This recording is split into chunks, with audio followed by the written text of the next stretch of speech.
Hi Ritu గారు. Hi అండి. So, ఇలా మీరొచ్చేసారు గదా! ఇది చాలా అన్‌ఫెయిర్ అనిపిస్తుంది మాకు ఎలిమినేషన్. మీ ఫీలింగ్ ఏంటి? అంటే ఐ డిడ్ంట్ ఎక్స్‌పెక్ట్ చేయలేదు. సో, నాకేం అర్థం కావట్లేదు ఇంతవరకు గూడా.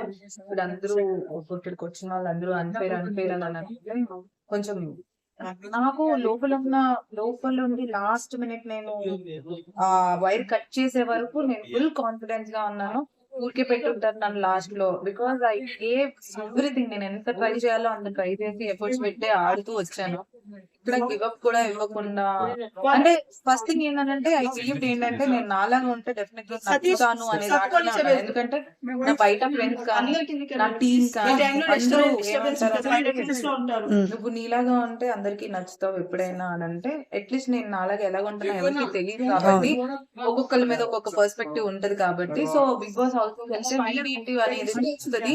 అప్పుడు జనంకి నేను నచ్చుతాను అనే కాన్ఫిడెన్స్ లోనే ఉన్నాను. అందుకే పక్కా టాప్ 5 లో ఉంటానని ధీమాతోనే ఉన్నాను. ఆబ్వియస్లీ అండి బేసిక్‌గా. బట్ సంజన గారు, ఆమె అలా మాట్లాడింది గదా!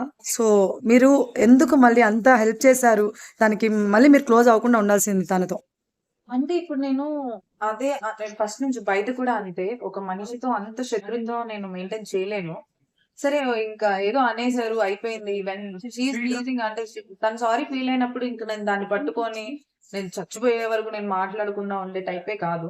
నాకు బయట కూడా అంతే ఎవరితో అంత ఎన్మిటీ అనేది ఉండదు. సరే ఏదన్నా అలా జరిగిందనంటే హాయ్ బాయ్ లాగా ఉంటాను. అంతేకాని ఎన్మిటీ ఐ కాంట్ మెయింటైన్ చేయలేను. ఓకే. మీరిందాక అడిగినప్పుడు తనుజ గారు విన్ అయితే బావుంటది అన్నారు. బట్ పవన్ విన్ అయితే యాహ్! బాగుంటుంది. ఆబ్వియస్లీ అండి. డెమోన్ పవన్ పవన్. గారికి.